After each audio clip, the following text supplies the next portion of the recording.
Welcome everyone to the second educational session of this kind of little series we're doing around the Horseshoe Crab Adaptive Resource Management Framework in the Delaware Bay region, and all in service of educating us all about how this framework works and preparing some of the participants for a workshop that we're going to get together in Ocean City, Maryland at the end of the month.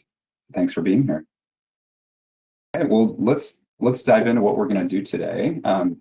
These educational sessions as a whole, these are the objectives we've laid out of what we want to accomplish with these. One, we want to build shared understanding of the management context and the goals of this process. We want to dive into the ARM, the Adaptive Resource Management Framework, particularly the models and the roles of stakeholder values in those models. Today, that's going to be a huge focus of how those values get incorporated into things called the utility, reward, and harvest functions. And allow for some dialogue between the modelers, the people who have been deep involved in the creation of these things, and the broader community that you represent. And third and lastly, we want to use this in service of preparing those participants for that multi-group workshop that we're going to do at the end of the month. And that'll be to revisit some of those values-based functions and update them to see if there's a better way they can reflect the values of the stakeholder groups that are involved in this process. We have a planning and facilitation team that's been kind of running this part of the ARM process that we just want to kind of introduce really quickly. Maybe I'll just invite them to come on camera as I introduce them. You're probably familiar with them already, but we have the team from ASMFC of Caitlin Starks, Tony Kearns, and Samra Nehemiah. We have some of the ARM subcommittee members who have been involved in the creation of some of the models and how they work. John Suika, who you heard present in the last educational session.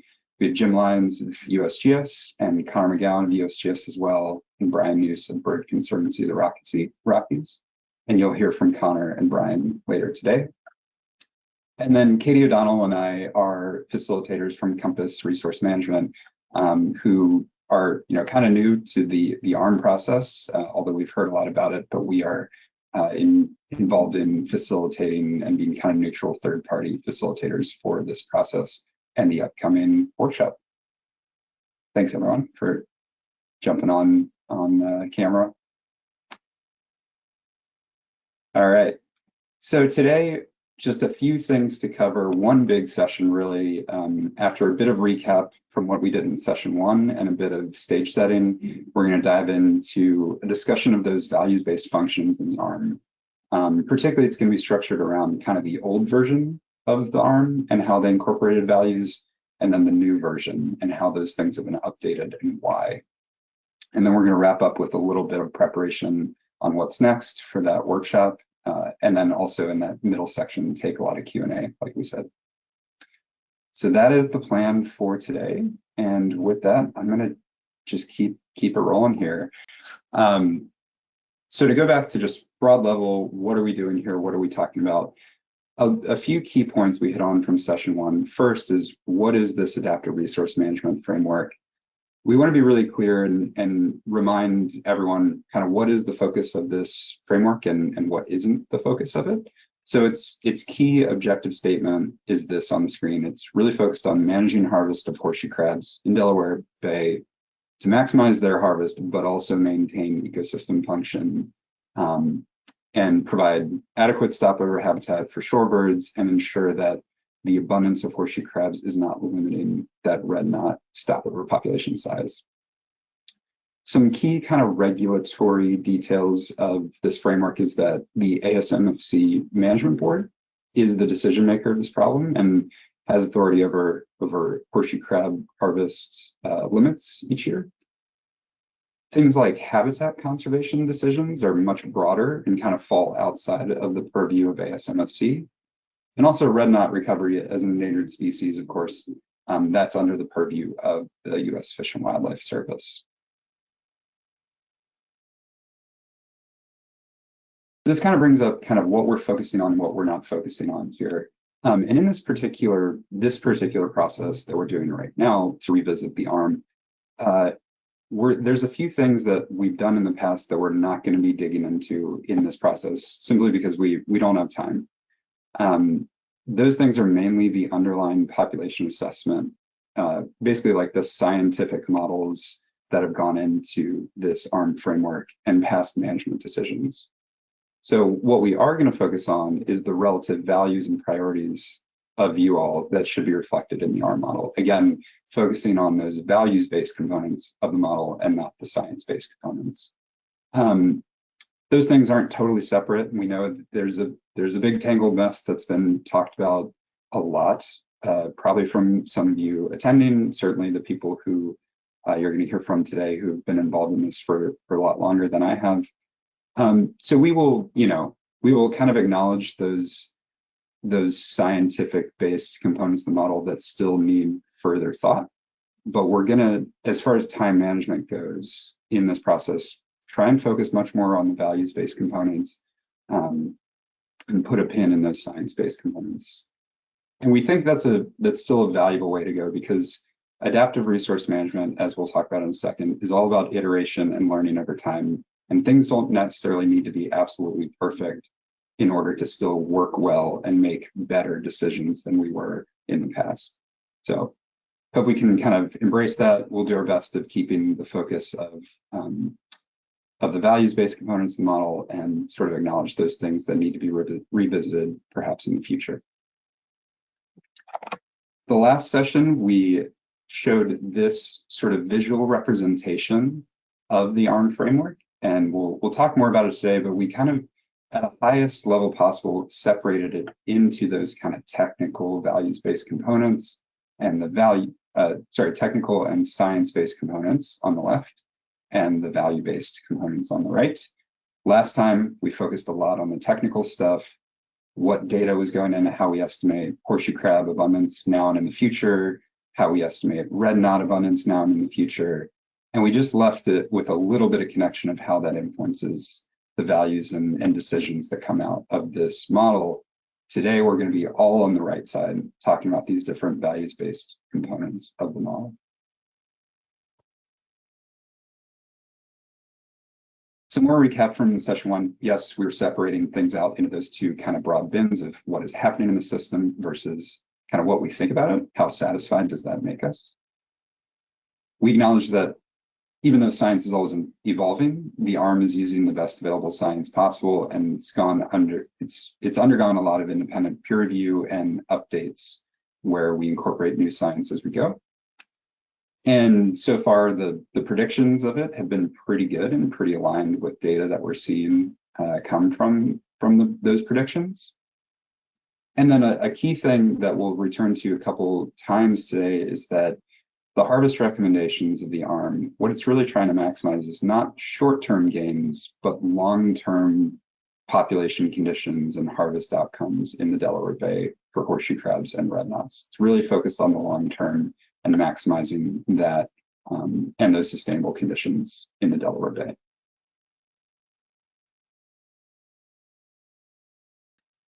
All right, so that's a little bit of what we did last time, but we thought as a last sort of table setting for today, before we get into those values-based components of the ARM model, we wanted to take a quick step back and talk about the real fundamentals that underlie this adaptive resource management framework. Maybe some of you, this is old news and you're really familiar with it. Maybe some of you, it's brand new, but we thought it'd be worthwhile to revisit just what the ARM is based on. And that's the principle of structured decision-making. So structured decision-making is a method for decomposing really complex management problems into this series of steps that you see here. And it works on it's been shown to work on a lot of really, really thorny natural resource management problems where you have really competing objectives and tough decisions and a lot of uncertainty. And the reason it works, some of the reasons that it works, is that it is able to break down these problems into this series of steps and highlight the ones that are really focused on our values, like what are our objectives and what are some of the alternatives that we can use to meet those objectives, and what are the science-based components, like what do we predict will happen given those different actions, and how much, what do we predict is going to happen and how much uncertainty is there going to be around that? That's a very science-based question versus kind of our values-based question of what matters to us and how do we measure success. So structured decision-making is kind of built around, you could think of it as this series of steps if there's a one-time decision. And adaptive management is just the next step of what if we have multiple recurrent decisions that we need to make every year over time.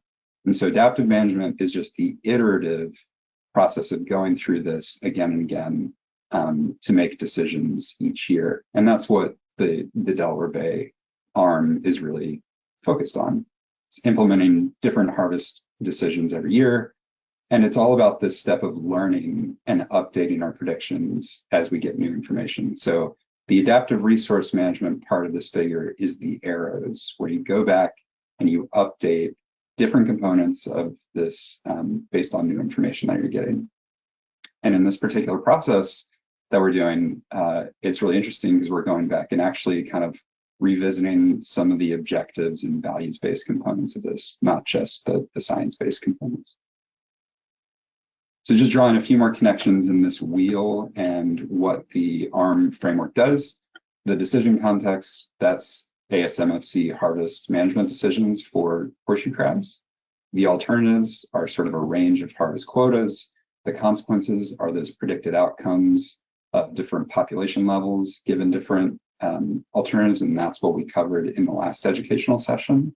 And then the iteration, of course, is where the magic happens of this adaptive resource management framework, and it's learning and adjusting our decisions over time. So that's just a brief recap of kind of some of the foundational principles of adaptive management and structured decision making that'll hopefully you'll see more examples of today. So going back to this figure, the last bit of table setting we want to do is before we dive into all the technical details about these value-based components that are in the ARM, we want to review just sort of in principle what two of these things are, and that's the idea of utility and reward. Because those are kind of already starting to be a little jargony, and we just wanted to start with the basics and make sure everyone understands conceptually what those mean, and then we'll get into the details in a bit. So real briefly, utility is the value or desirability of a given outcome. It's how happy or satisfied we are, like on the y-axis, given a state of the system, given a certain outcome, like maybe it's red non-abundance, maybe it's allowable harvest, maybe it's something else. And the important thing of utility is that it applies to a single objective. We're thinking about how happy we are relative to, just species abundance, for example. And the cool thing about utility is that, we've been talking about science and values-based components. Utility links the two. A utility function links the science-based kind of what do we think the system is looking like with how happy we are, with our values of how happy we are based on that. So it's pretty important in all of this, and we'll see kind of how it plays out in the ARM, but that's at a broad level what utility is as a concept. And again, this is focused on a single objective, how happy we are relative to certain, species abundance. What if we have more than one objective? So that's when the concept of reward comes into play. So think about this really too simple example. You're buying a car, you've narrowed it down to a RAV4. You just want to kind of determine what version of this car to buy. And all else being equal, all you care about is miles per gallon. You want the highest miles per gallon possible, and cost matters. So you want the lowest cost possible. So you could think of, you want high MPG, you want low cost, but combining these objectives is a challenge because you can't have it all. So what do? How would you decide? Well, one way to do it, if it's this simple, you could probably just eyeball it and think through what has the best balance, but there's a bit of more mathematical way to do it. And that's what we do in the ARM, and it's called the reward function. So reward is the sum total desirability or your happiness level across objectives given a set of outcomes. So that's how it differs from a utility function. It's across multiple objectives. And we think of it this way. Let's say we have these two objectives. we do what we did in the last slide, where we convert our expected outcome, like a certain cost, to how happy we are. And then the reward function just adds those up across objectives. And we could just do it this simply, but we add one more wrinkle to it, and that's we allow for us to vary how important each objective is to us. Sometimes they're equal. We want to kind of be neutral and say these are equally important. We just want the best balance on average. But sometimes that's not the case. For example, imagine you're really strapped on cash. Cost is really important to you, and you're willing to kind of give up some of your desires for other features of the car. So you might put a little more weight on your cost objective than your miles per gallon objective, for example. So that just allows us to be a little more nuanced in how important each of these objectives are, even though, yeah, they're both really important to us and we want both of them. But we need to sort of think which one is more important to us. So that's how we kind of relate the concept of utility for a single objective and combine it across multiple objectives to get a total reward. And lastly, as we've said already, the adaptive resource management framework does something that we're not great at as humans, and that's think long-term. What's our long-term maximum reward for a set of decisions? And kind of the visual example you can think of is, let's say you're thinking about your family and what to do this summer. You have a little bit of extra money. Do you blow it all on a really fun, crazy yacht vacation this summer and have a lot of fun, but maybe not a lot of money for any other vacation in the near future? Or do you do something probably a little more sustainable and invest it in your child's college fund? The ARM is definitely focused on the latter. It's focused on maximizing sort of long-term rewards, even if it means we don't get everything we want in this year, if that makes sense. So it helps us think long-term, where we're generally not great at doing that as human beings. Okay, so those are a few concepts kind of laying out utility, reward, these values-based functions in general. And hopefully that's a bit of a good foundation. You'll hear a lot more about these specific utility and reward functions in the ARM and how they've evolved over time. And so hopefully that'll kind of solidify some of these concepts as we go through the rest of the day.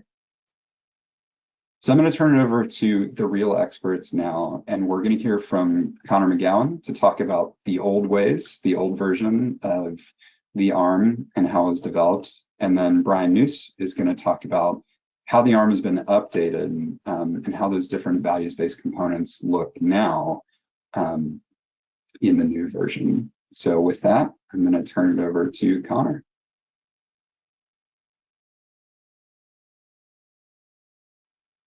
Thank you, Brian. And that was a great introduction. You really set the stage well here, so I appreciate that. So for those that don't know me, my name is Connor McGowan. I'm with the U.S. Geological Survey at the Florida Co-op Unit, and I've been working on this horseshoe crab management problem since 2008. Started as a postdoc on this effort at Patuxent and have continued to be involved over the years. So I'm really excited to see this effort underway currently. I think it's funny that I am going to be talking about the old ways. It's probably fitting. I feel old when I think about that I've been doing this for almost 18 years now. And what I'm talking through is the way that we devised utility functions and reward functions back under the original ARM model that we implemented. And before I get into the details of the reward function and how it worked, I wanted to just highlight that this was a very collaborative and inclusive effort. It was the result of a series of public meetings and stakeholder meetings and committee meetings over the course of about a year, where we honed in on how the stakeholders and the participants valued the system, what they valued about the system, and how they wanted, what their desired outcomes were in a way. We tested different approaches to conceiving of value and creating utility functions. We explored population growth. We explored extinction probability for knots as a core objective function and utility function, and then we honed in on abundance and a restoration of abundance, because it seemed to us at the time that many of the stakeholders were primarily interested in restoring knot populations to some previous state. And so I just wanted to sort of set that stage that this was a very inclusive and collaborative effort. We can go on to the next slide, though. So what resulted, or what all that work led to, was a reward function that looked like this, and it's similar to the reward function with utilities and weights that Brian was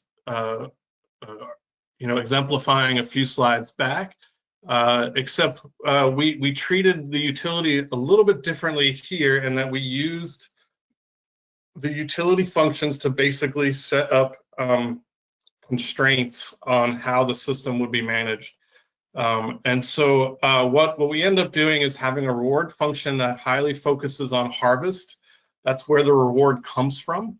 So you see in the reward function there, it's got male and female harvest as key components of that reward function. And then they're multiplied by the utilities to generate or calculate reward.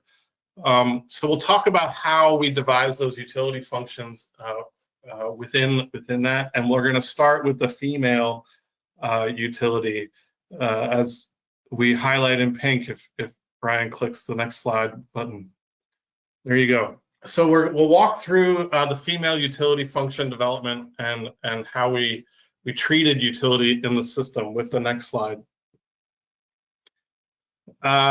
So what we ended up doing here, as I said earlier, the stakeholders desired at the time to work towards a restoration of a knot population to some historic abundance, and we're basically treated the knot population or the utilities here as constraints on the harvest and the total harvest in the system.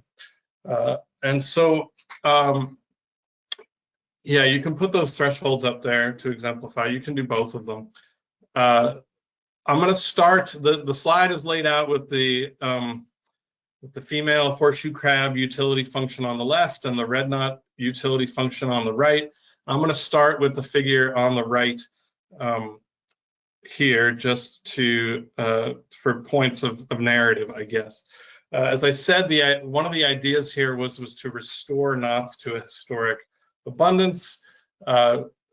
Stakeholders had a desire to recreate the conditions that knots had experienced in the early 90s or late 80s, when there were on the orders of maybe hundreds of thousands of knots stopping over in the bay. Those numbers are uncertain and unclear because the counting methods were not implemented as rigorous as they are now. But there was some sense that there was a much larger number of knots in the bay in previous years, and so they wanted to restore that abundance to some extent. And so we created a utility threshold that basically said if we had less than that target abundance, you would have no utility, as is depicted on the figure on the right. Less than 81,900 knots, utility would be equal to 0. And if you were above 81,900 knots, utility would be equal to 1. This became a very rigid or a severe sort of knife edge function where above and below that target abundance completely changed the value or the utility that you would get from harvest in the system. We also set this up with a secondary threshold or a second threshold as part of the system in an effort to try and capture some of the uncertainty about how the system might proceed or how the system might function in the future. And so we added a female crab abundance threshold of 11.2 million crabs. And this worked as an or kind of situation where if either of these two conditions were met, then the utility would jump to 1. And if only one of these two conditions, I'm sorry, if neither of these conditions were met, utility would be 0. So the female horseshoe crab harvest threshold is 11.2 million, and that's set at what we thought was 80% of the carrying capacity of the crab population at that time. And the idea here is that if we constrained harvest of crabs year after year, and red knots never grew to that threshold, but crab populations continued to grow, at some point we would feel comfortable and happy with allowing or adding female harvest and valuing female harvest, even though red knots had not reached their target population size. I hope that's clear. This was an or statement where if we met either of these two conditions, you would get a utility of 1, and if neither of them were met, you would get a utility of 0. So I think we can go on to the next slide.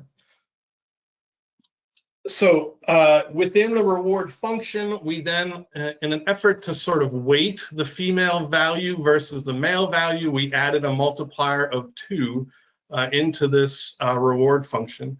And that's simply because at the time, at least, female crabs, harvested female crabs had twice the economic value of a male crab. You could sell a female for $2 and a male for $1, and the harvesters wanted to have a multiplier in there to demonstrate the value of female harvested females in the market. So that's how we came to the female utility function. The male utility function was similar, but slightly more complicated. And so we'll walk through that graphically as well on the next slide, please. The male harvest utility was related to probable population growth, and our efforts to say males that were unnecessary for population growth and population stability of the crabs could be freely harvested and would have full value in harvest.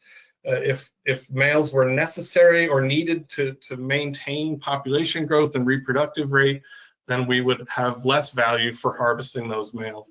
And so this utility function is based on sex ratio, and where if we had less than 2-to-1 males per female in the population spawning on the beaches, we would have 0 utility, as is shown down here on the bottom left of the figure. If we had above 3-to-1 males to female sex ratio in the population, we would get full utility. We'd be fully happy with that sex ratio, and then harvest would be fully valued in that setting. And then in between, we had increasing utility of those male harvests as the sex ratio increased from 2-to-1 to 3-to-1. And this dual threshold, or this sloped threshold that we have here, is related again to some of the uncertainty in the system, where captive or enclosed experimental settings showed that 2-to-1 males were plenty to get all of the eggs fertilized and to have full fertilization and maintain population growth. But some of the wild experiments and wild observational studies showed that there were many more males per female, and that many males were fertilizing a single female's eggs. And so perhaps there was more males needed in those uncontrolled sort of wild environments. So we created this dual threshold with the slope in between to try to capture some of that uncertainty about the system. But primarily the idea is that if there are males that are extraneous to population growth, they are valued in our harvest. So that leads us back to the reward function on the next slide. So those utility values were rolled into a reward function, and effectively we would take the number of females harvested and multiply it by its utility, and then by the double multiplier, and then to that we would add the number of males harvested and multiply it by the utility function. And to kind of show how this works, we're going to exemplify with some data from 2018. But before I walk through the steps, I want to highlight that this is not actually how the optimization algorithm works. It's actually intended to be prescriptive, so we would at least take a look at the state of the two populations and then decide what the harvest rate should be. And this is also a single time step example to show how utility functions are rolled into a reward calculation.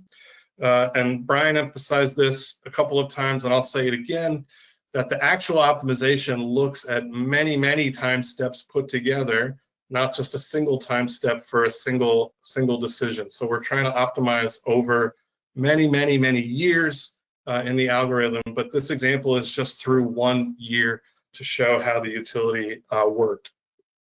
So in 2018, we had the Virginia Tech Trawl Survey, which would go out and measure the horseshoe crab abundance.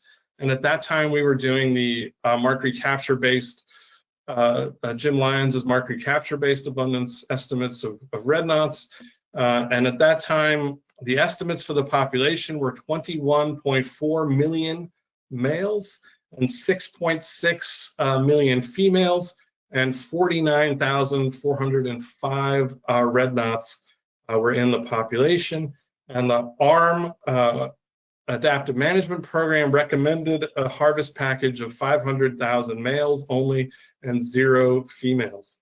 So to calculate what the reward would have been in 2018, we can click on the next slide. We see that the female harvest was 0, so we can put 0 into the equation there. And then we can also look up and see that male harvest was 500,000, and so we can add that to the equation. And so our harvest reward, our annual reward, is going to be 0 times utility times 2. And so for the female utility, what we have to do is take those 2 abundance estimates from the empirical data and compare them to our utility curves as shown here. And so for the female abundance, for the female crab abundance, we're at about 6.6 million, which is what the little arrow A is pointing to on the figure there, which is below the abundance threshold there. But because it's an OR statement, we also have to look at the red knot threshold and see that it is also below the threshold at 49,000. We're well below the 81,000 threshold. So with that OR statement in place, we're still getting a 0 utility for female harvest that year. So if we keep going through the slides, we put 0 into the equation there, and we can move on to the male harvest utility. And for this one, we need to take both the male abundance and the female abundance, look at what the ratio of those 2 is, and then compare them to our targets of 3 to 1 or 2 to 1. And so just at an initial glance, we can pretty comfortably say that 21.4 million males is well above a 3 to 1 ratio with respect to 6.6 million females. You would need about, 19 million males in order to be below that threshold. But we can look at the figure at the graph just to make sure, and we can note that our sex ratio is as stated, well above. And so our utility of male harvest here would be 1. We can put that into the equation and then calculate out our reward. 0 times 0 times 2 is still 0, so our reward for female harvest is 0, and for males it would be 500,000 times 1, giving us a 500,000 total reward for harvest, or expected reward for harvest in 2018. So as I said earlier, this is just an example to show how the utility interplays with the harvest to give us a reward for the system that in any given year. But I want to highlight that this is actually what we're doing in the example is retrospective. It's actually, the system is actually prescriptive. And so we would actually take steps to first look at the abundances and then figure out the best harvest action. And really what the system does is look at multiple harvest actions and multiple abundances and calculate what expected reward is for all of those possible combinations of the abundances of the 2 species, anywhere from 0 to a few million for both of those 2 species, apply the different harvest actions to all of those possible states, and then calculate the reward for all of those possible states, and figure out a harvest strategy that maximizes reward for all of those possible states of the two populations over many years. On the slide here, we've articulated it as 100 years, but the actual optimization went out into the thousands of years to try and predict or create a harvest recommendation system that was independent of time. So we can look at the next slide. Yeah, sorry, I already said that, but we can move on to the next slide. And what we wanted to highlight here is that, in the peer review of the whole system, a number of potential limitations were highlighted by the peer reviewers of that first plan. And a couple of the things that jumped out very quickly were that our harvest packages were very limited and very rigid, that we only had 5 possible harvest actions. And that would slow our capacity to actually learn about how these two species interacted and how dependent they were on how dependent knots were on crabs for sustenance, or what the ecological relationships were there. And then a second limitation was those knife edge utility functions gave us a lack of space for learning as well. So we can look at the next slide to highlight how basically the harvest recommendations that came out of this optimization algorithm were very sort of binary, in that it almost always recommended either the male harvest of 500,000 males only, or the full female harvest of 200, or the full harvest package of 210,000 females and about 500,000 males. And it would quickly switch from one to the other, that we had very few instances of ever recommending the other harvest packages in the system. And usually when those other harvest packages were recommended, it was at really bizarre potential states of the system, so they were almost never going to be used. And so part of our goal in revising the system was to take a real careful look at these two pieces of the adaptive management program, and potentially come up with better ways of doing that. So there's one more slide here with some of the primary limitations. That quick jump from harvest package 3 to harvest package 5 led us to the question of why are these harvest packages, why are these other harvest packages not being selected? Why, when we're close to the thresholds, maybe aren't we harvesting lower levels of females? And the answers came, we came up with multiple answers. We can just show them all as we go through. But, the maximum harvest allowable in this system of 210,000 females and 500,000 males is relatively small compared to the number of animals in the population. 21 million males, harvesting 500,000 males out of a population of 21 million males is very small compared to that overall abundance. And so once we had utility to that female harvest, it would quickly jump to full harvest because the utility was so high and the actual harvest rates compared to abundances were so low. And the knife edge function basically promoted this all or nothing harvest recommendation, and effectively we're acting as a harvest control rule instead of an optimal harvest policy implementation. So that led us to some interest in rethinking how those functions were implemented and developed in the system. So I think that's all I had on slides for the sort of the old version, and we're going to turn it over to Brian Noose to talk about the revised version that was implemented in 2021 and 22. Thanks, Connor.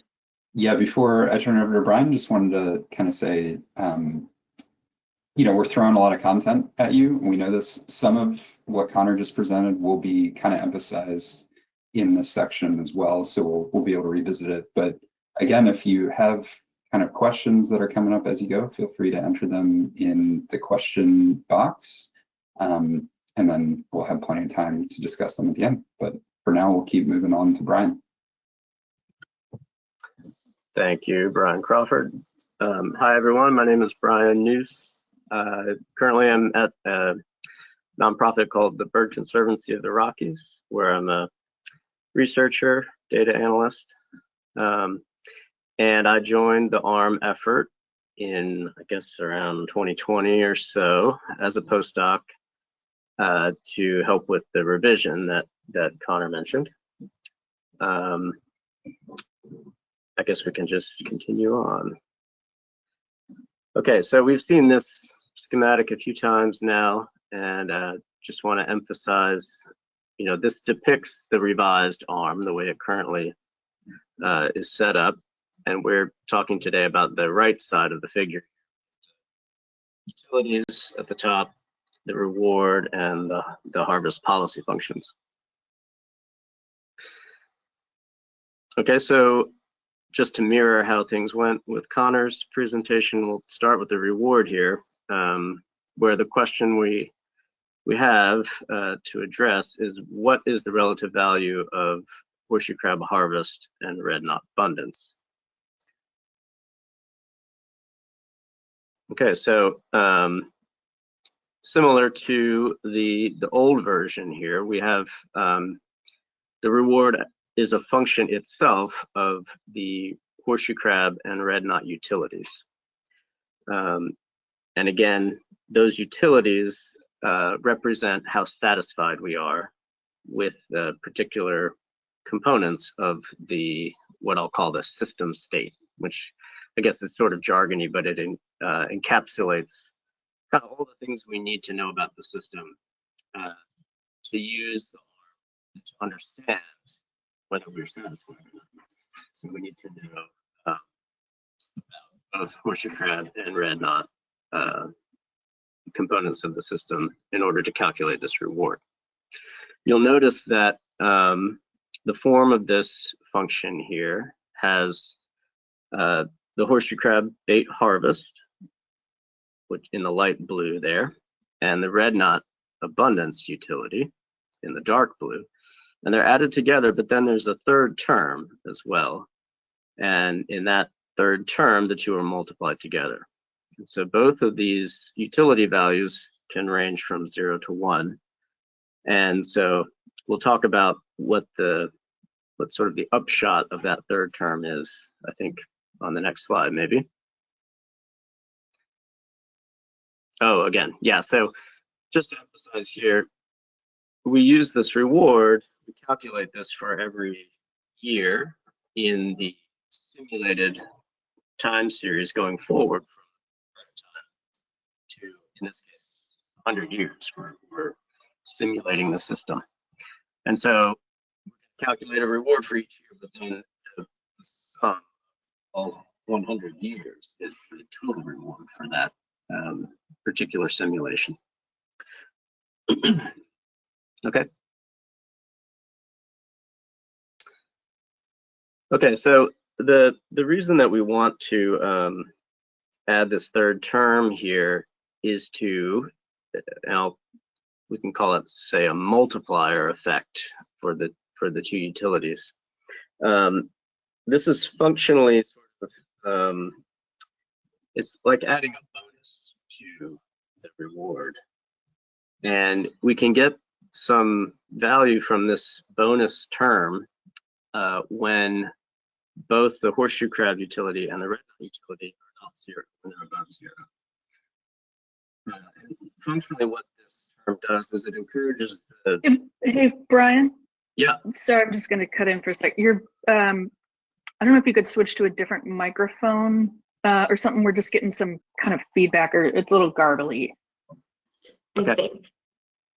Well, please stop me if it is intolerable. Okay. Okay, so we get this bonus term when both of the utilities are not zero. And basically what this does is it encourages the ARM decision model to get some value, not just one, but at the expense of the other. So there's a fundamental trade-off potentially between and red knot abundance. And this third term sort of helps to dampen that trade-off and encourage the model to get reward from both of them simultaneously. And so you can see just in this plot that because each term goes from 0 to 1, maximum value is 3. Hey, Brian. Yeah. Hey, Brian, sorry to interrupt again. It's getting pretty garbled again. In the meantime, Brian, Crawford, and Katie, I don't know if you want to see if anyone has any questions. Yeah, either questions or we could keep moving through. We could take over until Brian's back on with his audio. Yeah, I think that second option sounds good. Okay, yeah. So as Brian Noose was attempting to say, this graphic here is showing how we can combine, or how the two independent utilities, the red knot utility and the horseshoe crab bait harvest utility, get combined into the reward function. And so each one of those utility values can range from 0 to 1, as it shows in the across the X, across the top in the pink and the down the column in that light blue. And so by plugging those different values into that formula at the top, you can see where that results in the values in the cells in the kind of red to green shading or orange to green shading. So those values represent the annual reward, which can range from a minimum of 0 if you have a red knot abundance utility of 0 and horseshoe crab bait harvest utility of 0, or up to a maximum of 3 if each of the individual utility values is 1. Maybe Okay, one other thing to add. Oh yeah, Brian's back. Might have Brian back. Well, you go ahead. I was probably going to take your punchline here, but you teed up what this term does and why have it. And what this kind of shows is it basically emphasizes a balanced solution where you get some balance between bait harvest of horseshoe crabs and red knot abundance. Because if you were able to have both of those, you could have a max score of 3. But if you went kind of all in on horseshoe crab harvest and didn't care about red knots, you could only get a max of 1. And vice versa, if you had 0 bait harvest, but we're doing great for red knots, the max score would be 1. But if you have these more balanced solutions, you can get kind of above 1 and all the way up to 3. And now, yeah, back to you, Brian, to add anything that we misrepresented and move along. Okay, how does this audio sound? Is that Good. all right? Yep. Much better. Okay. So the last thing I'll just say is that if you look down the second column to the very end, so as Brian Crawford said, suppose that you're getting maximum utility for your bait harvest for a horseshoe crab, but then you begin to add red knot abundance utility. So in that low, almost to the lower left, but one over, just one cell over. So our red knot abundance utility is 0.1, but because it appears in both the second and the third term of the reward, we're actually doubling that and getting 1.2 as the reward. So that's kind of how we're encouraging the model to, if the proposal is to get all the reward from just one of these two terms, the inducement is very strong to move away from that condition and toward that max of 3. Okay, next slide is good. Okay, so now we'll talk about the details of the utility functions. And again, we're asking, in the one case, how happy are we with the number of horseshoe crabs we can harvest, and in the other, how happy are we with the red knot stopover abundance. Okay, so again, here the relationship of these utilities and the reward function, and we'll talk about the red knots first. Okay, so one detail about the ARM revision of 2021 is that we didn't have the chance to reconvene a stakeholder group for this this process. So we had a lot of focus on the technical components of the decision model, but we didn't have access to a second sort of set of stakeholders or reconvening the stakeholders. And so what we tried to do as we put together these more values dependent components like the utilities is to basically honor the outcomes of the original stakeholder work, which is represented by what Connor showed in his utilities to a degree.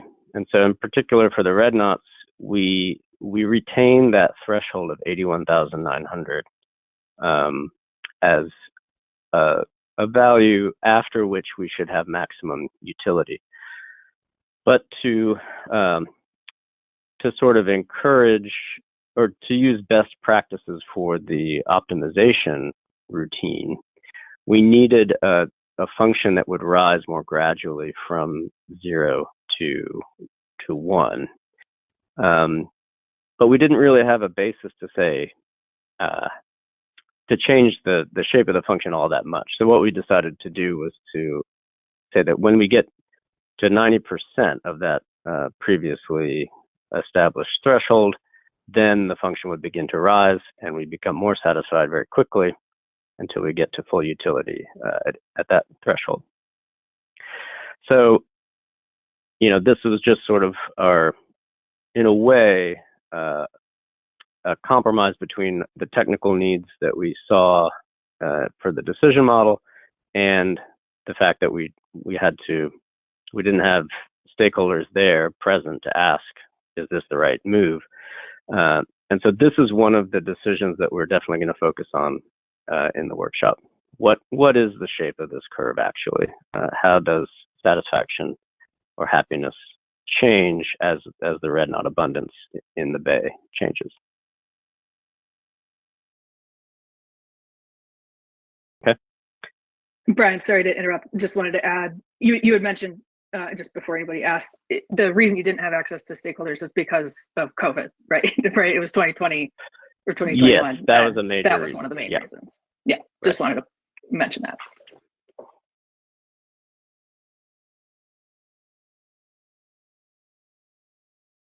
Okay, so now we'll move on to the horseshoe crab bait harvest utility. Okay, so this utility is much more rooted in the economic value of horseshoe crabs, and it's put together in terms of harvest, in part because it's fundamentally a harvest model, and ASMFC is fundamentally determining the harvest of horseshoe crabs. So this is where that detail really enters into the decision model. And although we're talking about economic value, we retained the system that had been set up that Connor talked about, where we can work in terms of economic value without actually having to use market value, if we know that as a general rule, we can assume that females are twice as valuable as males, and then additionally that there are these maximum harvest limits that are in place and will be in place going forward for females and males. And so with those two sort of assumptions or simplifying decisions, then we can set up the happiness with with which we regard a particular, excuse me, harvest for females and males as a relative happiness between 0 and 1. We do this by taking the top of the quotient here. So we multiply the number of females we can harvest times 2, add it to the number of males we can harvest, and then we divide that by the maximum possible value, which would be 2 times the maximum female harvest plus the maximum male harvest. And in that way, we get a number that ranges between 0 and 1 for our utility. And so an important question that's going to come up at the workshop, well, there are 2 actually on this page. The first is whether it's still the case that 2 is the best multiplier for valuing female horseshoe crabs that are harvested relative to harvested males. And the second regards those maximum harvest limits. And both of those are going to be discussed at the workshop. Okay, so finally, I'll talk about the harvest policy functions.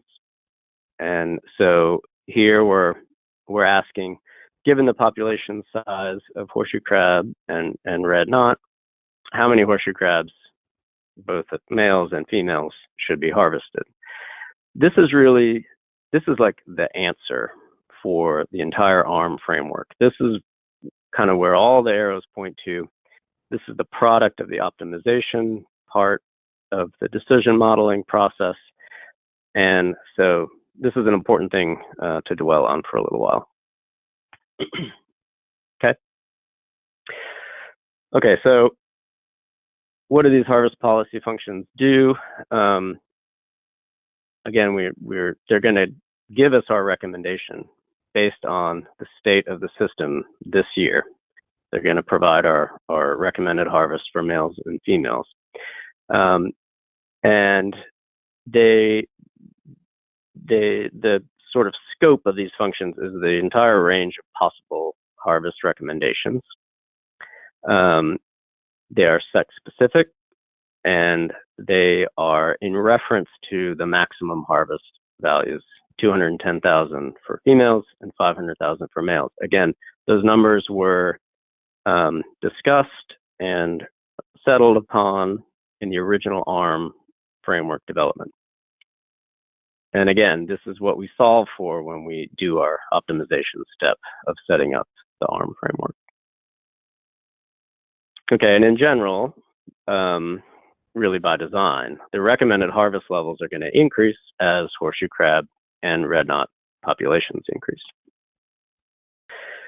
Okay, so I mentioned this before. These maximum harvest limits are fairly influential as we solve for these harvest policy functions. So we're going to consider those at the workshop.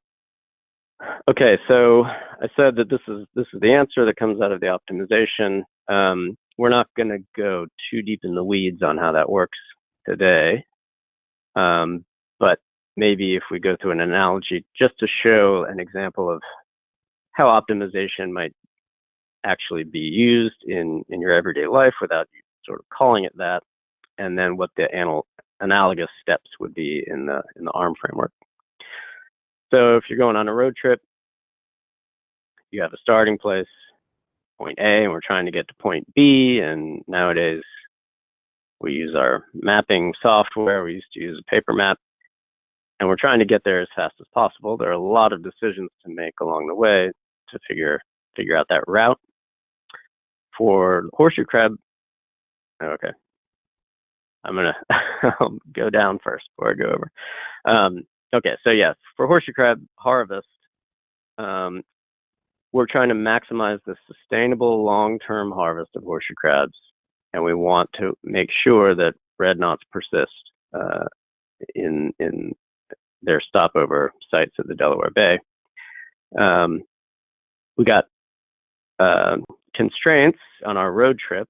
We can't change where we start from. There are lots of things we might want to avoid, like tolls or highways. And then we have conditions like weather and traffic that we have to consider. In the horseshoe crab, Okay, sorry. We can't change where we are now. That's certainly true. And so back in the road trip column, we have our alternatives, our variables. What is the optimization choosing among? And so on a road trip, we have all the possible driving routes. Some are longer, some are shorter. And then in the horseshoe crab harvest example, we have thousands of different options for how these harvest policy functions are shaped. And so that's what we're going to develop in the next few slides. And our optimization is trying to choose what's the best shape to achieve our goal, which is that maximum long-term harvest and persistence of red knots. So on the bottom row there, what's the output of the optimization on our road trip? Well, it's the fastest driving route from A to B. And as I said before, in the horseshoe crab case, the shapes of these functions, these harvest policy functions, are what we end up with. That's the output. Okay. Okay, so here's an example of an optimized. This is the curve that actually gets optimized here for male horseshoe crab harvest. And male horseshoe crab harvest depends upon what the recommended harvest is going to be. It recommends only on male horseshoe crab abundance in Delaware Bay. And so that's on the x-axis there. And then on the y-axis, we have what we're calling a harvest factor. And the reason and it's going to range from 0 to 1. But all we do with the value from this curve is multiply it by the maximum harvest limit for males. And so we could replace this axis with something that goes from 0 to the maximum harvest limit for males, which is 500,000 males. And in fact, to convert this harvest factor curve to the actual final output of the harvest policy function, that's all we do. We just multiply it by 500,000. So this is a shape, or this is one shape that we end up with. And so how does the optimization arrive at this shape? We're basically going to assess where we are now, the system state we're starting from, and we understand that state by measuring the current horseshoe crab abundance and red knot abundance. And then we're going to predict using all the technical science parts of the decision model. We're going to predict those abundances out into the future. Then we are going to measure a reward for each of those future years. And we're going to find the harvest. And I should also say that the harvest is going to be applied in each of those future years. And so given the fact that we're applying a harvest and we have those abundances, then we can calculate the reward for each future year. We're going to add them up across 100 years. And then we're going to choose the shapes of these curves that give us the maximum reward over that 100-year time horizon. And so we can, the algorithm will search lots of different shapes of curves and it'll settle on one that looks to be the best. So again, this harvest factor is what gets spit out of the optimization. We then multiply this times the, in the case of males, we multiply it by the maximum male harvest. Okay.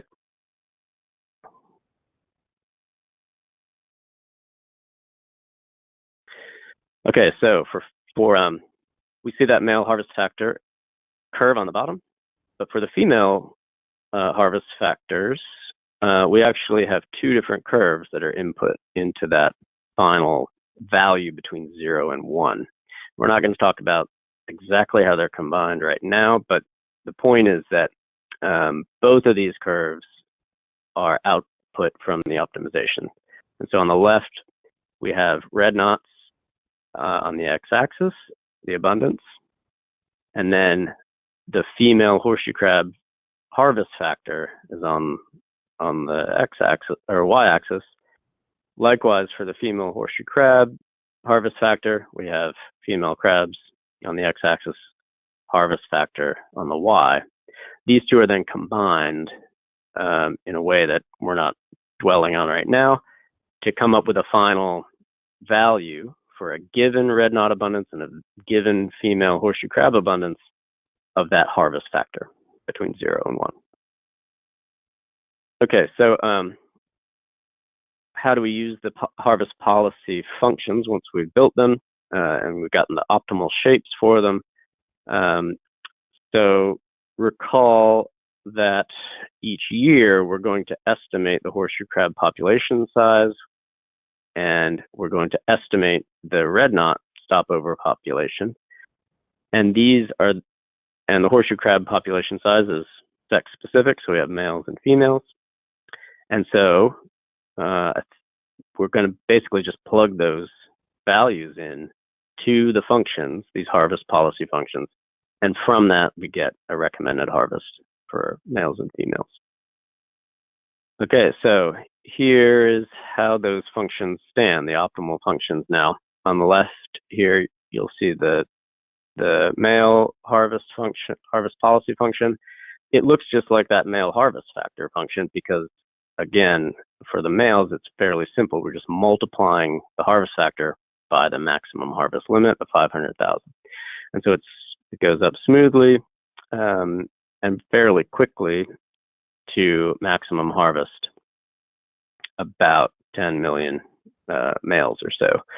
All those blue lines are actual simulated states of the system. So those would be 20 or 30 or 40 years in the future. That's where the male abundance is projected to be. So most of the time, it's projected to be quite high. Okay, and so just to review how we get a recommendation for harvest, we just take the estimated abundance for a particular year. In this case, there's a lag of a couple of years. We plug that number in, and then on the x-axis, we get a corresponding recommended male harvest.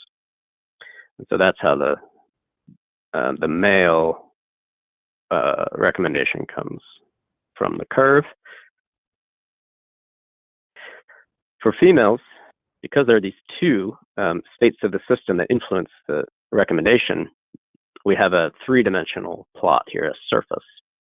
And so you can kind of look at this and imagine that the yellower parts of the surface are lower, and then they rise and get more red until the very deep red color is much higher on the surface. And so the colors there are telling you what the recommendation is.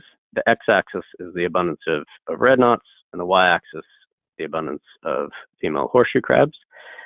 So to use this, we just do what was, plug in a value for red knot abundance on the x-axis, female crabs on the y-axis, and then where those intersect, we look at the color, we line it up with the guide there and find the recommended female harvest. So that green blob there is showing you over the first 10 years of the simulated state of the system, where that system is expected to be in terms of red knot abundance and horseshoe crab abundance. So you can see that it's not, that blob doesn't cover the entire region of the surface here. It's a more limited portion. And so as you move forward in time in the simulations, that blob kind of grows a little bit, moves around, but it never covers the entire that entire range of values. And yeah, this will become important as we move forward talking about this at the workshop. Okay, so now, like Connor did, I guess we'll go through a step-by-step calculation of getting a reward from the state of the system. So again, if we look at 2018, here we're using a different estimation technique for horseshoe crab abundance. And so rather than Virginia Tech trawl there above the male and female horseshoe crab columns, you see the CMSA, that's the newer technique.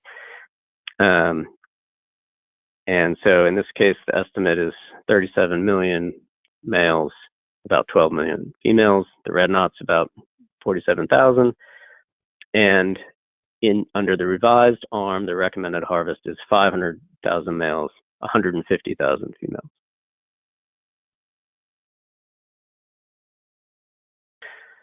Okay, so to use those values to calculate the reward, we can start with the red knots, and we're going to take this value and look at the utility function, and we see that we're well below that 90% of the established threshold of 81,900. So we're going to have 0 utility for red knots. 0.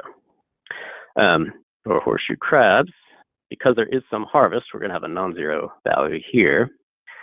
And so if we forget what we start with here. So there are harvest values, 500,000 for males. We're going to plug that into the actual harvest on the top of the quotient, and then plug in the female value of 150,000. And then we need to know what our maxima are. For females, it's 210,000, males, 500,000. So we have a pretty high utility. It ends up being 0.87. So then we return to our reward function, plug it back in there, and you can see now that because we didn't have any utility from red knots, that third term, once we multiply the two values together, is 0. So our reward is pretty small in the grand scheme of things because we don't have any red knot utility. So 0 for red knot, large for horseshoe crab. We're still a pretty modest 0.87 reward there.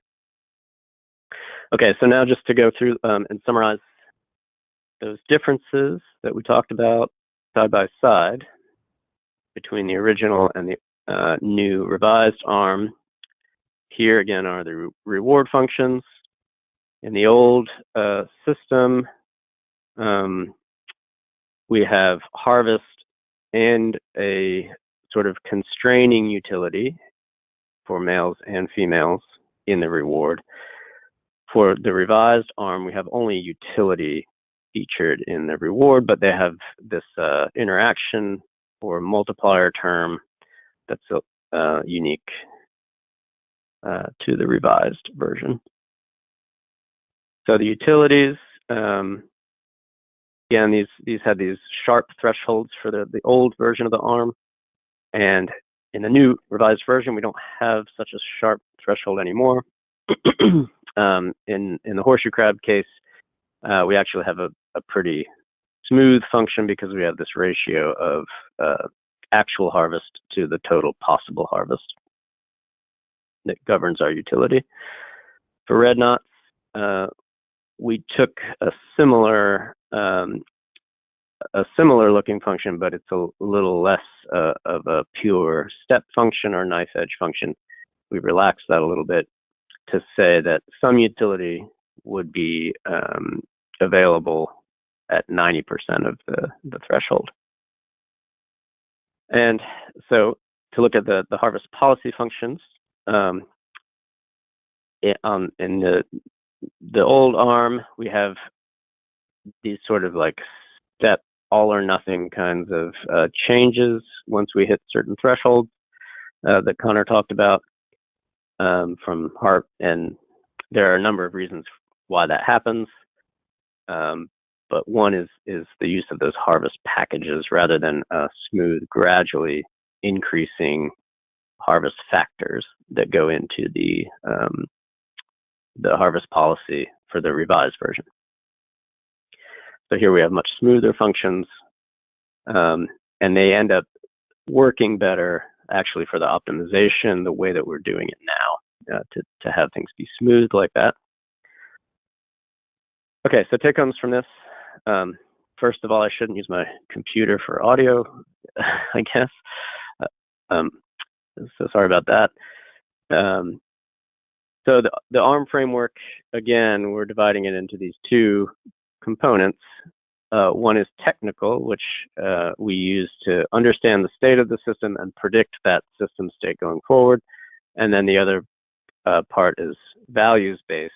How satisfied does a particular system state make us? So that's an important thing to keep in mind. Another is that the ARM seeks to maximize long-term conditions for harvest and sustained red knot abundance. So we're not just thinking 1 year to the next, we're thinking 100 years out.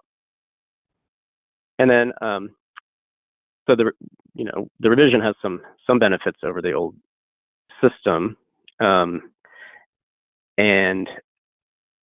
one of those is that there was a chance in the revision to address some of the critiques from the original peer review, things like having those harvest packages or the knife edge functions in the utility curves. And there's some other modeling pieces that were addressed as well. The main difference probably is that there's just a lot more data available for the revised version relative to the original ARM. Also, the original ARM used a software program that is no longer available, so that sort of forced our hand in changing some of the optimization details. And everyone just had 10 years or so to learn about new techniques and gain experience in those, and so I think those helped in the revision for sure. Oh, and so just to situate this, or Katie, do you want to take over at this part? Sure. I mean, yeah, I kind of moved this slide back and forth a few times. But yeah, just kind of wrapping up, the main point is that, as we've been emphasizing in both of these educational sessions so far, that as really exemplified today by going through kind of the old ARM and the new ARM, it continues to evolve, and the ARM subcommittee and the experts keep learning and can update the framework through quick iterations, updating little things within the model on a short time scale, and also bigger things, revisiting some of the objectives and alternatives, which are essentially what we're doing through this process here. So yeah, I think that's just kind of tying it back to the beginning of just reminding people that this is an adaptive management process that's couched within this structured decision-making framework. And but yeah, that's in terms of content, that is what that's the end of our presentation slide deck for the day. So we have a good chunk of time for questions. We don't have any in the question box as of now, but yeah, feel free to start popping some questions in the question box, or raise your hand, and Caitlin or what we can work on unmuting you if you want to voice a question aloud. But we'd prefer that you put them in the question box first, so that we can kind of prioritize and yeah, make sure that we're answering the right, the most pressing and important questions. While people are thinking, just thanks again, Brian and Connor, for that great recap of all the work that's been going into this over time. And yeah, if any of you all or the organizers just want to come back on the camera for this Q&A, feel free. Yeah, we do have one question. Actually, I'll just go ahead and read it. The question is, how does this, and I think that means just the ARM framework in general, how does it weigh the economic value of the bait harvest with the economic and public value of harvest for medical use? So I don't know. Yeah, I don't know who wants to take that. Or we also have John and Jim on the line. I believe if that's a better question for either of them. I'm sure John can speak to this in more detail even than I can, but I think the answer is that the way that the biomedical harvest enters the model is through the system model part, the technical population projection part of the model. So we don't have a way for economic value of the biomedical harvest to enter into the decision. Rather, it's the upshot of harvesting the crabs and the incidental mortality that comes from that. I hope that's sufficient answer. John, jump in if you think there's more to add. Yeah, this is John. The only thing I'd add is that the biomedical removals, those crabs that may succumb to mortality due to the biomedical collection and bleeding process, those are accounted for within the population estimation part, as Brian said, the technical side of things. So those get accounted for in the model that we use to estimate annual horseshoe crab abundance each year. In the simulations and in the optimization, we basically simulate a range of possible values based on historical data. So it is accounted, the deaths of crabs due to the biomedical industry is accounted for in the simulations moving forward, but it's not directly. We don't compare the economics of biomedical versus bait harvest in the model. And another large reason why we don't do that is because within ASMFC, this decision situation is concerned with bait harvest. We're not making ASMFC, at least at this time, is not making decisions as far as how many crabs can be collected by the biomedical industry. So those are, so in our construct here, basically biomedical is background extra mortality that we do at least account for. Okay, thanks for those answers. Hopefully that answers your question, Danielle, but feel free to follow up if you have any follow-up questions. No other questions in the chat as of now,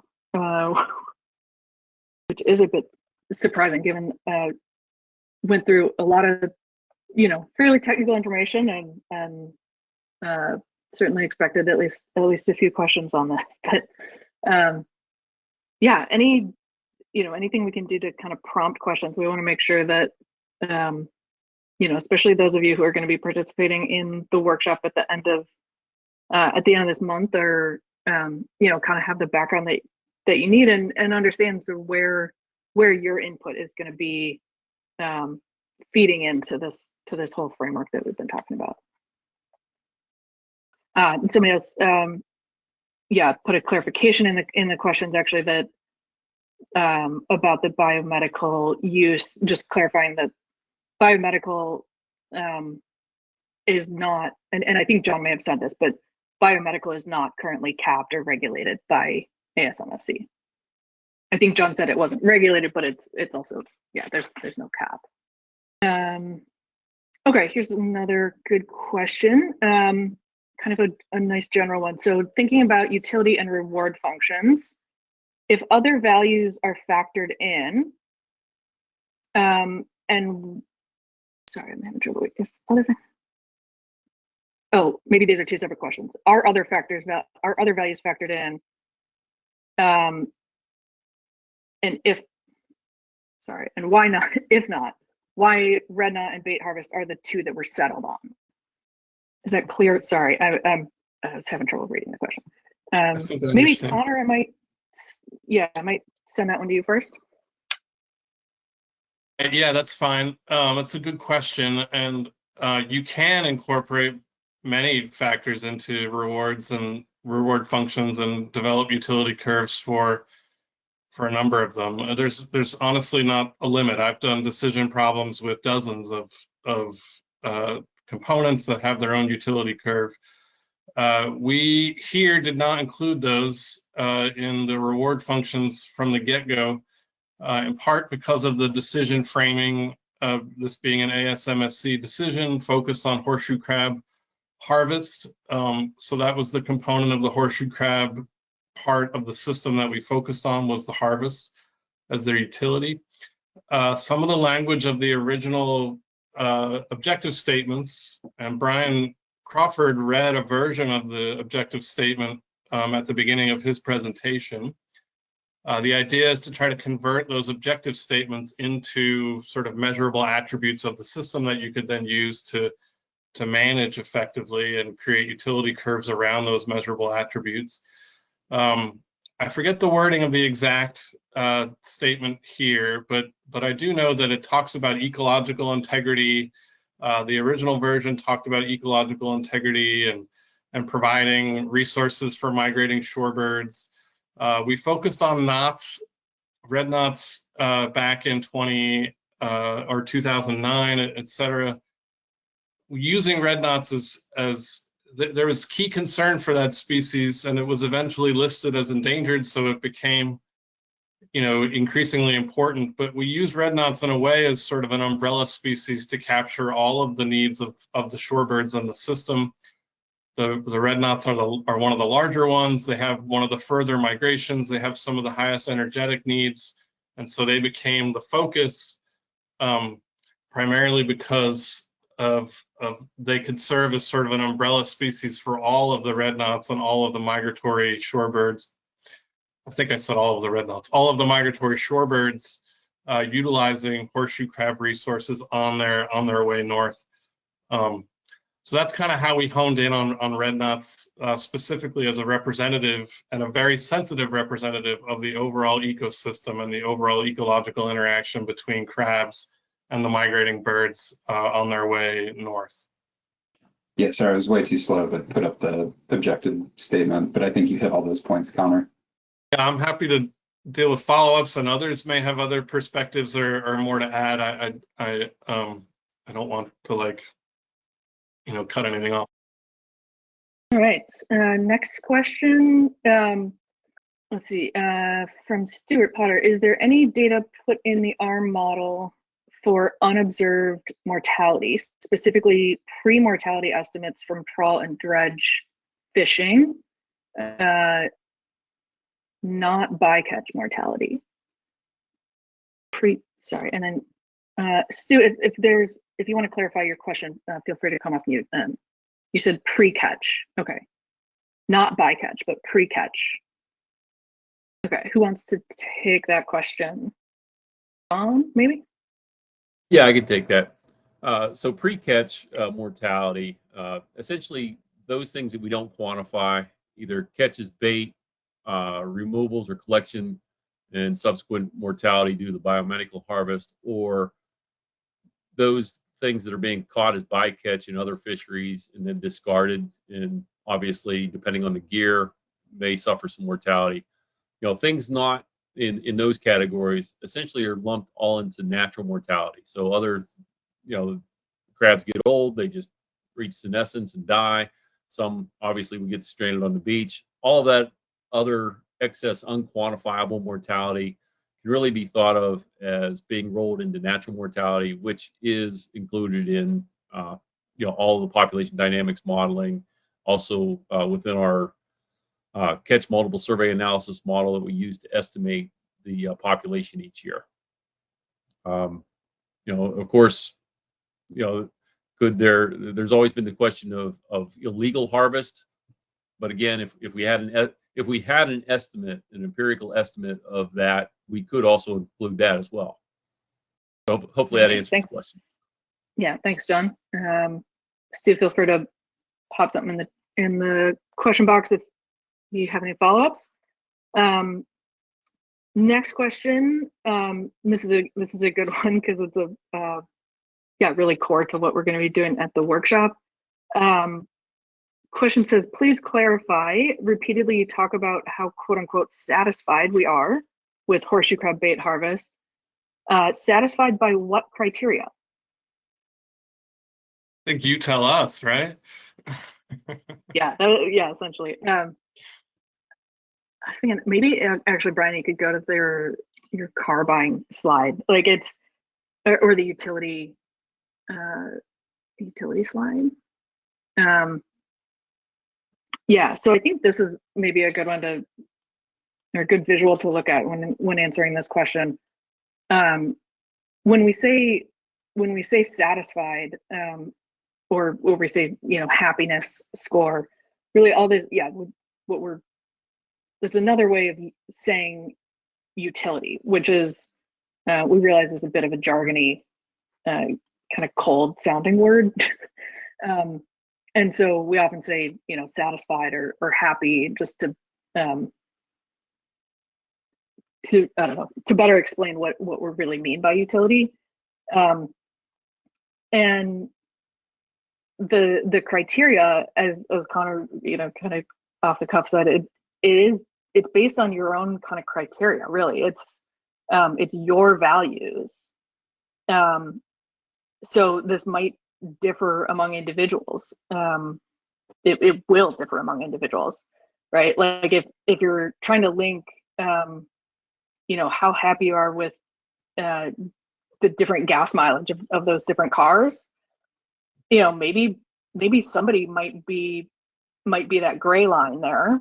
They might be, happy with a gas mileage of 30, but that dark blue line is somebody else who says, oh no, I'm really, I'm not happy with low gas mileage. I am only going to get happy if I'm above 80 or 90. Obviously those numbers make no sense for gas mileage, but hopefully the point is clear enough that that your own values or your own kind of risk tolerance affects kind of the shape of that curve. But yeah, feel free to, any of the other panelists can jump in. And yeah, Katie, if I may, your example is good, but to put it in terms of our system, so at least under the original version and then somewhat under the second version as well, that the idea was restoration and recovery of the red knot population to some historic size, and stakeholders determined that they would be satisfied or happy with recovery of a knot population to 81,900. At that point, they were fully satisfied, and anything below that was fully unsatisfied. It was not satisfactory at all. So that's why the threshold knife edge function sort of came about. And it is sort of, it's hard to describe, like relative to what, because it's really just about how stakeholders felt about the system. They felt they wanted to restore to historic abundances. And so they would have been happy if we could get to about 80,000. They would have been unhappy if we were below that 80,000 target. The horseshoe crab side of things were a little more complicated.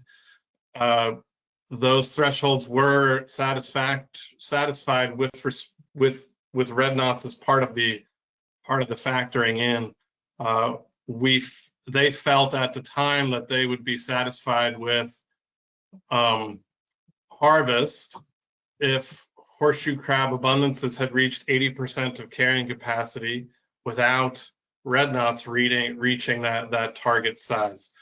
So that's a few caveats and sort of layers of complexity, but that's how satisfaction in this case is defined. It's all based on the abundances. I don't know. I hope that helps or addresses the question. And I guess it may be important to add, I'm sorry to jump on you there. It may be important to add that part of the idea here is to reassess that satisfaction now. And if we still feel satisfied, if the stakeholders still feel satisfied, there's an opportunity to adjust those satisfaction curves moving forward. Thanks, Connor. Yeah, and anybody if we haven't fully answered your question, just send a follow-up question in the chat. Connor, I think, and others, you can see this question, correct? I'll paraphrase it. But I think that the question is about the inherent benefit of horseshoe crab eggs to the bay, not just as a food source for shorebirds like red knots, but more generally. Like it says, they provide a huge calorie influx in the bay and help kickstart spring productivity.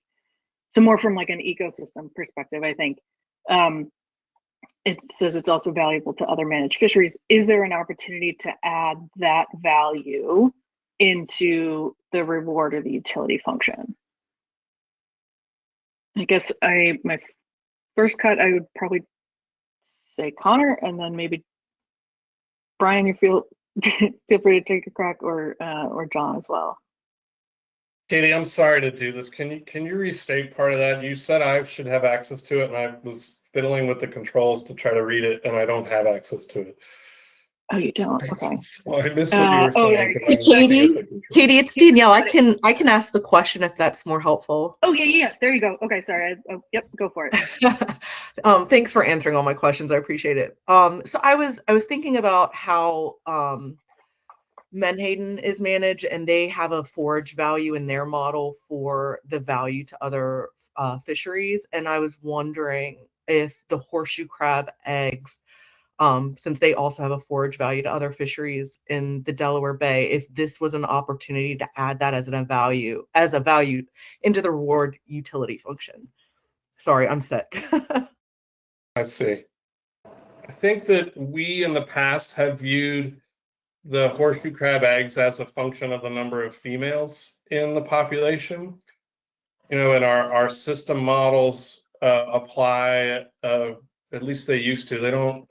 I'll let Brian Noose speak to how they do it now, but in a way, it's sort of an indirect link. But the abundance, the value is set around abundance targets and abundance of the crabs and the amount of crabs you can harvest, because those female crabs are the ones producing the eggs. So if you have sufficient number of female crabs, then they're producing a sufficient number of eggs, and part of the value wrapped up in a female is the number of eggs that she produces, and then the eggs are the female abundances are a more direct metric of what's going on with the population and a more tangible thing to actually measure, and that's why we have focused on that.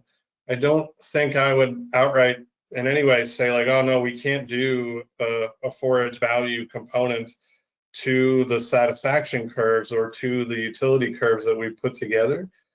It's just a matter of how we would capture that in the ecological side of the modeling as well.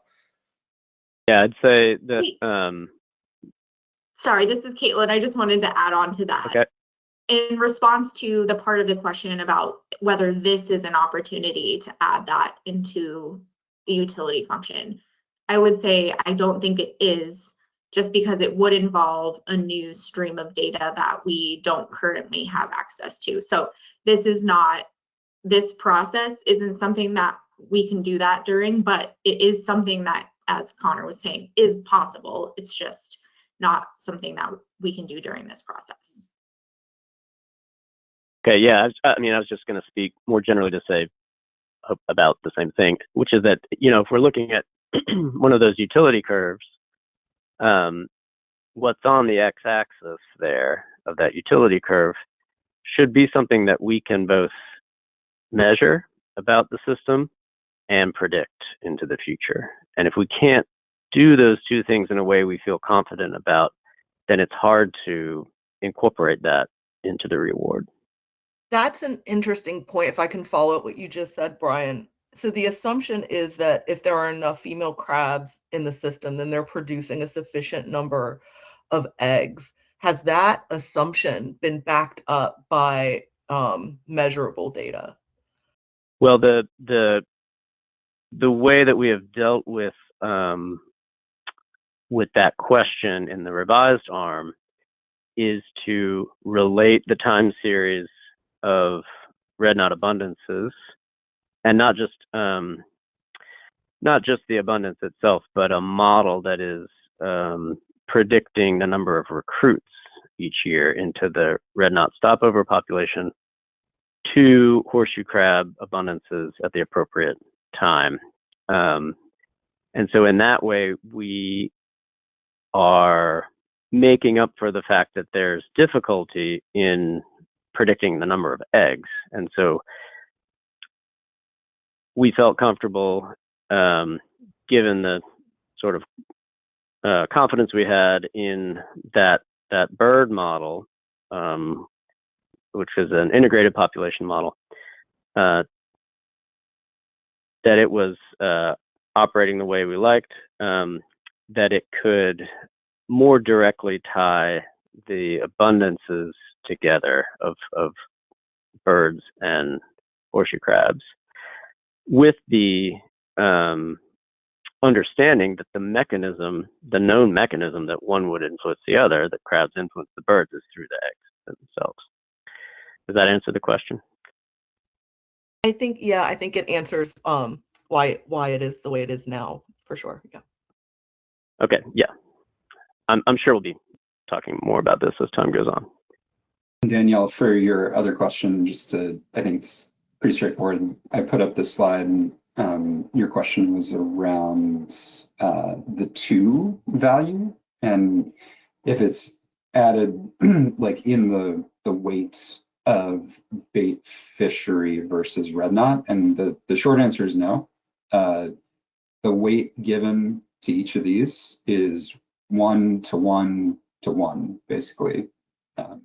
Brian and Connor, I think I didn't explain that, but certainly we're just kind of taking a neutral value approach to saying, we're valuing in this reward function bait harvest and red knots equally, the outcomes of those equally.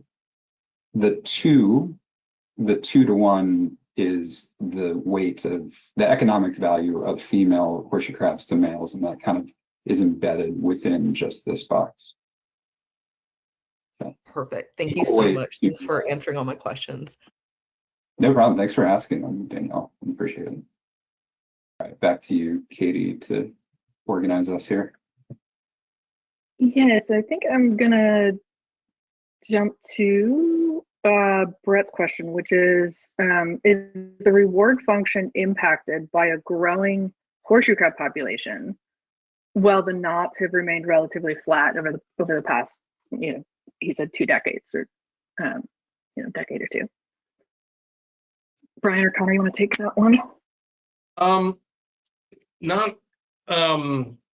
I would say, if I understand the question correctly, we changed the reward functions in response to peer review and sort of objective assessment of the ARM framework, not because the population states changed or because the horseshoe crab population grew.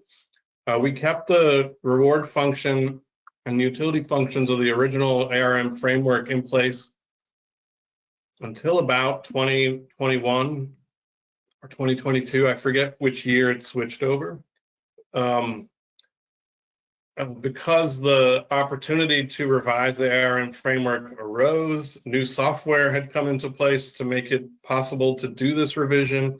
New publications and new data had come out, allowing us to adjust the structure of the models.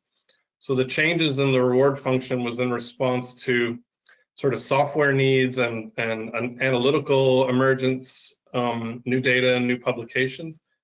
It didn't have much to do with the fact that horseshoe crabs grew and red knots didn't. If that's what you mean, Mm-hmm. Now stakeholders could look at the state of the system and think, well, I value things differently now than I did 10 years ago when the abundances were much lower, or we had much more uncertainty about, the abundances of the 2 populations or something. You could feel differently about the system and differently about how you want the system managed. And so you could revise your utility functions based on those new feelings. but that hasn't been implemented yet, or hasn't been done, to my knowledge. Okay, and I think, yeah, I'm not sure if that answers Brett's question or not. You can, Brett, Katie, you can sorry, unmute yourself. Katie, maybe just to follow Yep. up, maybe this will answer Brett's question. I guess it was more related to, does, with the increasing crab population, but red knots have stayed the same, how does that influence the reward? So the actual abundance of horseshoe crabs somewhat indirectly of influences the reward, because if there's higher abundance, then you're able to harvest more, and it's the actual harvest that would increase reward, not specifically abundance. So I mean, the two obviously are related. More crabs, you can harvest more, even if red knots stay stable at the same population level. So indirectly, with an increasing in abundance of horseshoe crabs, our optimal harvest policy functions suggest then we can harvest more crabs, which then increases your reward. Just to emphasize again that we're thinking long term here. When John says higher abundances lead to the ability to harvest more crabs, it's that really is a sustainable harvest. That's what the model is looking at to make that kind of determination. Okay, we've got a couple more questions, but I also am noting the time, and yeah, I want to make sure to honor people's time and wrap up as possible. And a couple of these are pretty meaty questions. I might, let's see. These are all really good questions. I think we're gonna pause there for today. What I will say is we can, yep, there you go, Brian. We are gonna do the same thing again on Thursday. So if you're able, especially if you're somebody who's participating in the workshop at the end of this month in Ocean City, we encourage you, come on Thursday if you can again. You might pick up some other little tidbits that you find helpful, and we'll also have more time for questions as well. So what we will do though is combine any questions that we didn't get to today. We can try and answer those on Thursday, and we will also be compiling these questions and writing up some answers. And you'll, especially if you're on kind of the list that Brian and I have been emailing, in terms of if you're an active participant in the workshop later this month, we will be sending out some pre-reading material in the next couple of weeks, at least a week before the workshop, to give you a chance to, we'll have like a summary basically of these questions and answers, and any other pertinent information to help you prepare for that workshop. So you can look for that, and maybe Caitlin, I don't know if you have any suggestions in terms of, other places that we could, other ways we could provide the questions and answers to other folks who are just interested, but maybe not participating in the workshop itself. But yeah, so when we're preparing for the workshop and we put together background materials, we can post them to our website where we have the information for the workshop meeting. So we can post these FAQs and also any other materials that folks might want to read.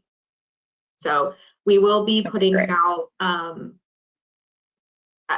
it already is on the webpage, but we could potentially send a link to all the attendees at these sessions directly. Okay. I think that sounds like a great solution. All right, any final thoughts, questions? Really appreciate everybody's participation and yeah, thanks for a lot of great questions today. I think we started getting into that kind of deeper dive that we wanted to have with you all. So look forward to Thursday, and yeah, if there's any follow-ups, any questions that you think of even after today, just shoot us an email and let us know. And if there's anything that we can help you do to prepare for the workshop, that's our goal. That's it from me. I will just do a final check over to you, Brian, and you're good. Caitlin, anything else from you? Thanks, everyone. Appreciate your time, and we'll see you soon. Yeah, thank you, everyone. And we will also follow up with a link to the recording as well. Thank you all.